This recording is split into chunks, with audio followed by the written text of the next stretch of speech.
Hey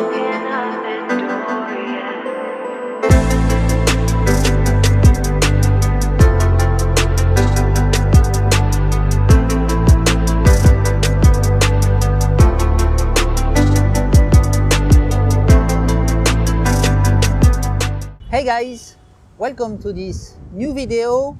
Today it's gonna be a little bit different. I've been on a podcast recently from Connor, who has been interviewing more than 400 people living in Vietnam, and in today's video this is an introduction about that podcast that we've been doing together. So we're gonna go around and I'm gonna show you my day, so you're gonna see a little bit how is life in Vietnam, and on the audio aspect you're gonna discover what we've been discussing with Connor. We're gonna talk about life in Vietnam versus life in Europe. What's the perspective of a foreigner living here?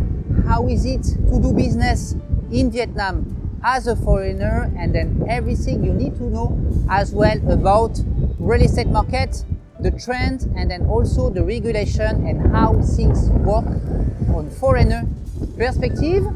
Let's get into it.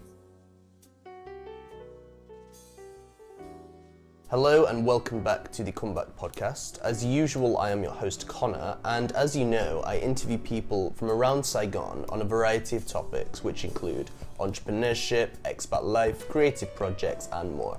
And I'm delighted to welcome my French guest today, who is Yim, currently living in Saigon, Vietnam, and has done for the last 5 years. Can you talk to me about when you arrived to Vietnam and you settled in Ho Chi Minh? What happened then? Is then moved to Asia and your move to Asia? When I settled here, I wanted to do something that was more aligned with my next journey. So I was making money online, I was having a team, one Filipino person, one French person, working remotely, so I didn't have a lot of hassle on my shoulder here. It was really the digital nomad lifestyle as well as the lifestyle business. You can basically go to any coffee shop, you take your laptop for 3-4 hours. It was SEO, the skill that I was mainly focusing on. So as soon as you have your website that is on the top of Google, you don't really need to work more than that, right? Because you will get every day people coming to your website, and if you build a funnel behind, you have everyday sales. So I was at that journey that after 5 years doing that, I wanted a new challenge and I wanted something more exciting, more insightful. And that's how I find that doing some reflection about my core skill sets, and then also my kind of early commitment into Vietnam, into living in Asia, I found that I could use my skills into building a community, building a website. At the same time, I'll start to learn about things to be living in Vietnam. So how do you live long term in Vietnam? Either you need to find a job. What are the job opportunities? Either you have the business approach. You need to set up a company here. How does it work?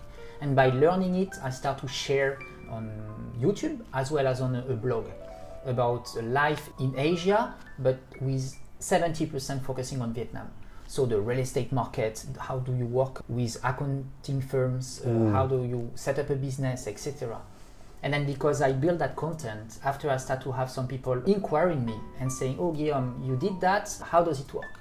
And then step by step, I start to build a network of partners here that could support those inquiries. So okay, I'm French, I have an advantage, I can explain to French people how does it work, but I'm not a lawyer, I'm not a real estate person. So how do you find trustworthy people around yourself to partner with, and then you can do some kind of joint venture help. So it starts by that. And then of course later on you build something more professional, you build a team. When you have an inquiry, you have someone following up, giving information first, and then onboarding new customers. But we talk about 3 years. So of course you do it again step by step, you iterate, and then that's how you end with something that you are more proud of. Now I'm more proud of giving my business card about Move to Asia.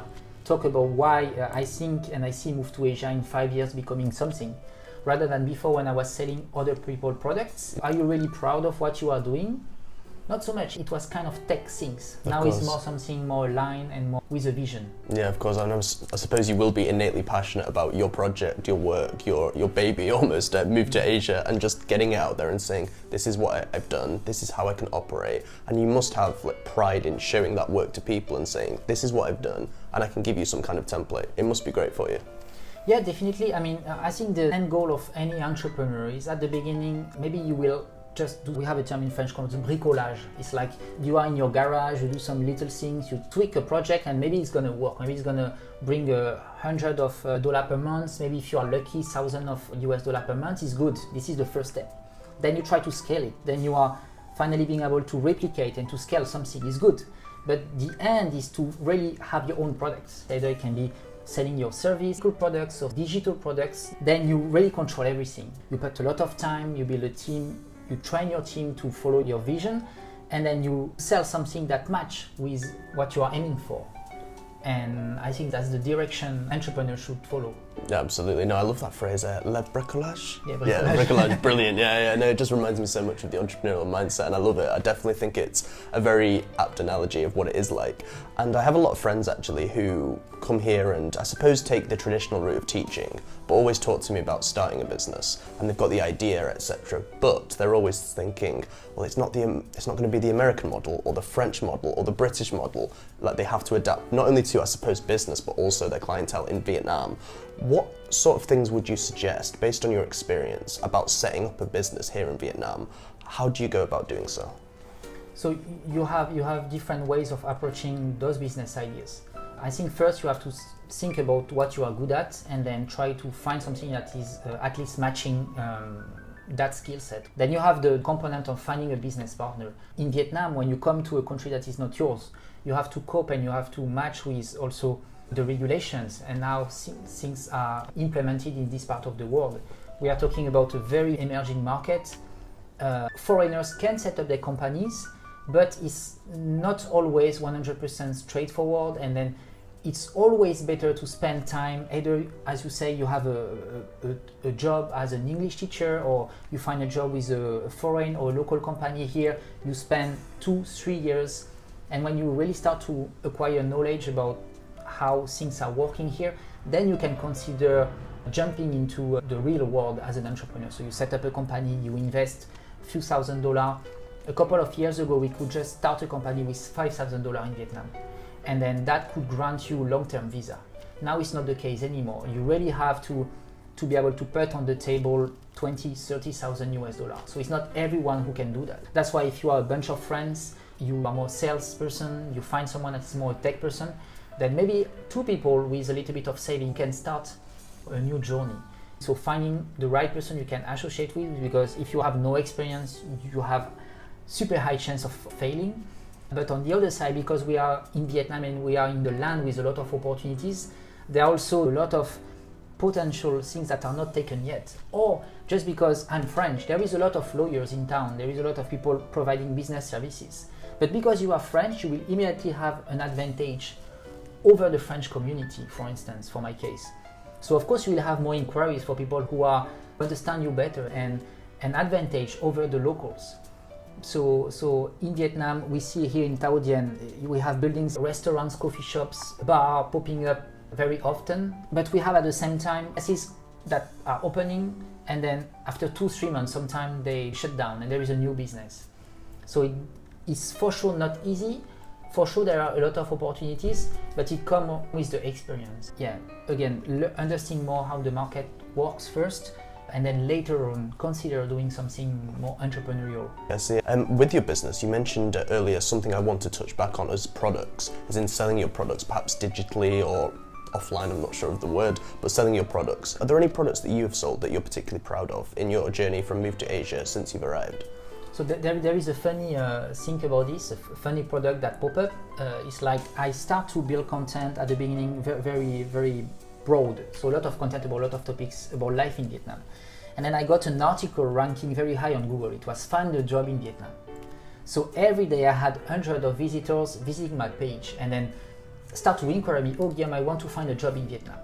So what I did at that time is that I tried to go out there and see if any companies would like to get my leads, would like to get those people who are looking for a job.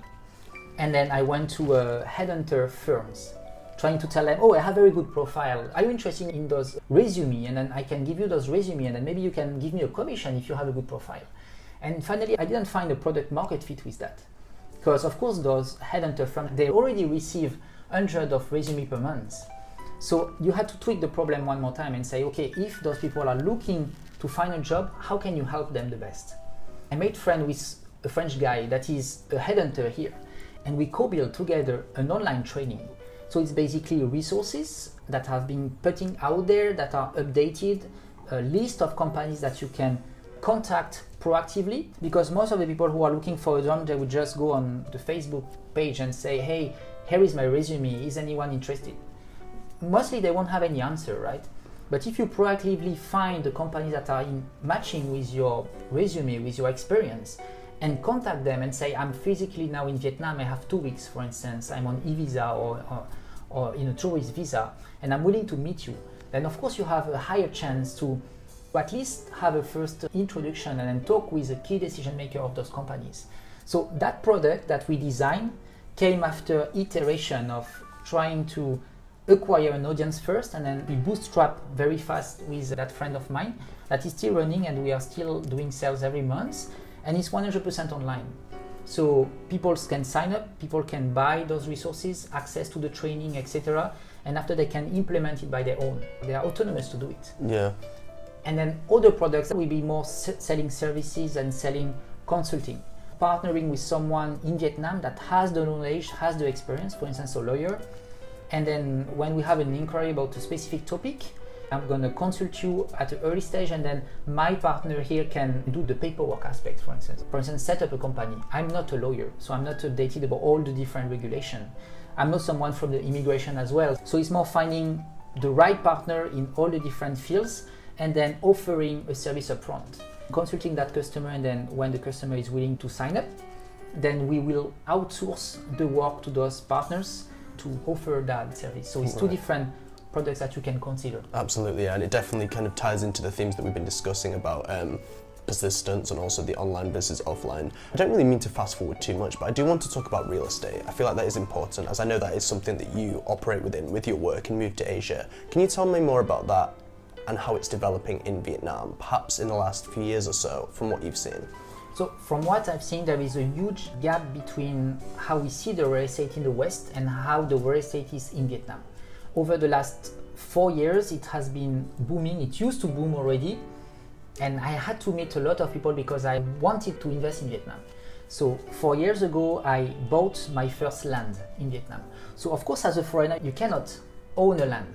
So you have to either set up your company to do that, or either rely on a trustworthy Vietnamese person that's going to own your title, right? So it's been a long journey of understanding the pros and cons, the regulation, the risks as well. What I can kind of extract from that long journey is that there are opportunities. There are also a lot of pitfalls you can fall in. You have some areas like Bao Lop. So Bao Lop is a destination that has attracted a lot of investment from locals. Other destinations like Nha Trang, Da Nang, over there you have a lot of projects that start with a lot of focus from real estate agents in Vietnam saying that here is going to be the next big thing that's going to happen. And finally, you're going to invest in a project that you won't get the ROI, the return on investment. And then you have other locations that are more growing organically all around Saigon. You have Dong Nai, manufacturing areas, Long An, Binh Nhung in the north. Those areas attract real businesses. So over there, it can be more interesting to study the market because the trends will be more smooth and you won't have so high speculation that you had, for instance, in Phu Quoc before. You had so many people saying that it's going to be the next Phuket. So I think from a foreign perspective, it's the same as setting up a company and doing business. You really have to spend a lot of time checking the different projects, checking how the price and the value of apartments are going out there, and then trying to match something with your own appetite of risk. Because if you are talking about owning a land, for me it's like cryptocurrencies. You won't go all in crypto. You can have some cryptocurrencies as an alternative investment, but it shouldn't be your main focus. So if you wanna acquire land, let's say you have your girlfriend is Vietnamese, or let's say you have a good friend from a long time that is Vietnamese, that hold the Vietnamese passport, you can do that. But it comes with a lot of risk. That person can just run away and then you are losing everything, right? And then if you go to real estate investment that are allowing foreigners to invest, We are talking about the big luxury projects that are everywhere, but mostly Ho Chi Minh City, Hanoi. And those projects may be sometimes really polished. So from outside, everything looks very nice, but it can be risky in a way that you won't necessarily get the return on investment, because if you are buying under foreign quota, so it's a quota that is only for foreigners, then if you want to sell it, you can sell it to locals or to foreigners. But the locals, they will have their local price. So they will buy under the price that the foreigner will buy. So if you need to find another foreigner that's going to invest in those projects, it may also not be so easy to find. So you have the two ways. As a foreigner, you can be owning the title of your apartment. It's usually a leasing agreement for 50 years. Or if you go to exotic investment of going into lands, it's something more tangible, but you are not 100% the owner. So pros and cons, but from my understanding, how I look at this market, still a lot of opportunities when we compare to the West. How easy and how liquid the market is, and how there is not so many rules. In France, let's say you are renting an apartment. If someone breaks into your apartment and manage to stay, I think it's more than 48 hours in your apartment, you cannot kick them out. Then you have to go through a law process of 9 months or 12 months to kick those people. I think it's not fair, right? Because as an owner, you take all the risk. In Vietnam, if you meet investors here and then you tell them this story, they will tell you, but if someone breaks into my house, you will just kick them out. And I feel it's more fair, right? Absolutely. And it's not things that are in Vietnam yet. And that's why I think that there are a lot of promising things to do here. Yeah, I find that fascinating because I've had conversations with guests before about Western models versus Vietnamese, and one of the things that always comes up is like the clarity of the laws and regulations, where in the West you know exactly what you can and can't do, whatever this can relate to, real estate or I suppose, let's say natural law. Vietnam, the lines are always so blurry, so it's about also adapting to that and I suppose being flexible, I guess. I mean, would you concur that coming here and being involved in business, real estate, or anything else as an endeavor, you have to be adaptable and flexible? You 100% have to be adaptable. It's crazy how regulation that changes very fast, and how sometimes your partners that can be either in the immigration or, for instance, lawyers, they won't necessarily know, because there is a blur area that is there, and even them sometimes they need to interpret what is written in the law, but what is commonly done. Right, absolutely. And I suppose then, what are I guess if you had to sum up in like a small manifesto, the things that you have to prepare before you're going to start this journey in Vietnam, what would you say that is? So I write a book that I call the 7 mistakes you shouldn't do in Asia, but actually the 7 are dedicated for Vietnam. So I can share some of them, but people can go and have a look if they're interested. As we discussed before about real estate, about business, there are obviously a lot of things that are not 100% straightforward in Vietnam, and things that change very fast. So I would say in Vietnam you have to be aware about the immigration policy that may change a lot. So if right now you are, for instance, setting up a company, invest, let's say $20,000, and you will have the right to get a certain type of visa, let's say an investor visa, next year or in 2 years, that fact may change. So they may not ask you anymore 20,000, but they may raise that minimum investment to what, let's say. It's an example, right? It can be the same for real estate. For like 3 years ago, you could sell a land, and then when you go to the notary, the price that you're going to write on the sell contract will be different from the price that will be declared in the authorities to basically pay your personal income tax. So in Vietnam, the personal income tax is very low when you buy and sell lands, but before, locals had these common things everywhere. Instead of writing that I sell you my land $100,000 for instance, I'm going to write $10,000.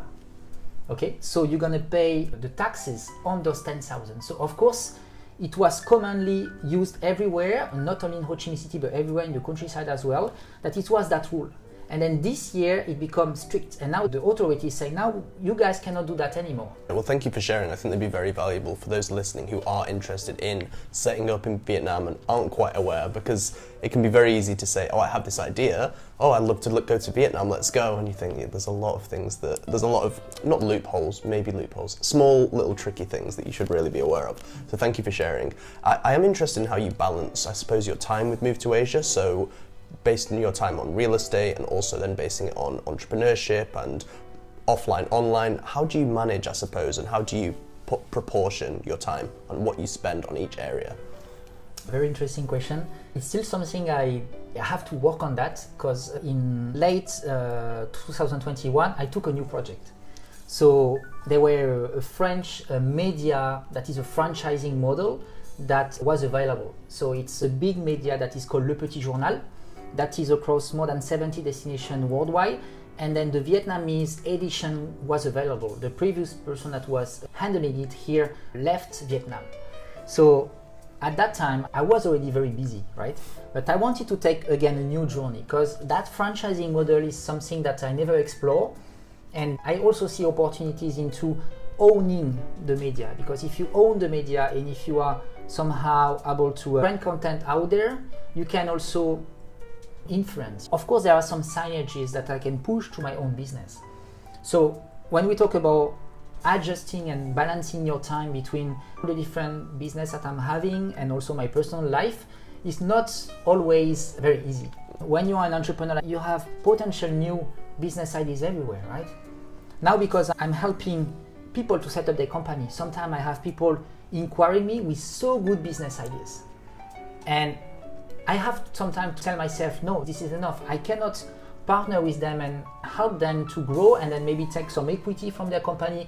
I have to say no, because then you will never be able to balance between the entrepreneurship time dedicated for your business to growth and then your personal life. Yeah, it can be difficult to focus as well when, say, if you have so many ideas in so many areas, you think, oh, am I spending enough time on this or too much time on this? And narrowing the focus and working out what the most important things are and what aren't, it can be very, very tricky. I suppose what I'm wondering about Go to Asia and the whole kind of, I guess the whole vision and the whole mission and what your values are. There's something that I'm just wondering what it's like, as in, what would you say your mission is? What are the key values that you abide by? Can you tell me a bit more? I know that's broad.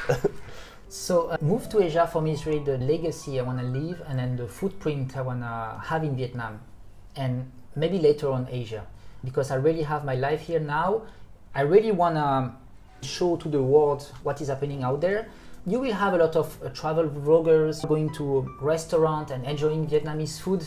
It's good, there is already content out there for that, and there are a lot right now. But there are not so many things about potential opportunities, potential things that you can do as an entrepreneur or as an investor. So that's the kind of the mission I took, and trying to go out there and meeting new people like you, Connor. Like, it's good what you are doing, trying again to bring content about people having specific life in Vietnam. That's really the same direction I'm in, and then trying to bring that awareness. And then in 5 years, I would like Move to Asia to be a hub. So really trying to connect foreign people to what is happening on the local scene, but still staying on the business approach, because that's something that still drives me. And I like to spend an hour with someone discussing about entrepreneurship, meeting those like-minded people, and then maybe being an angel investor, maybe investing a little bit and then mentoring that person. In 10 years, 15 years of experience in Vietnam, I guess at that time we will be being more mature, having better perspective about how things are here. Yeah, that's the direction I want to bring Move to Asia.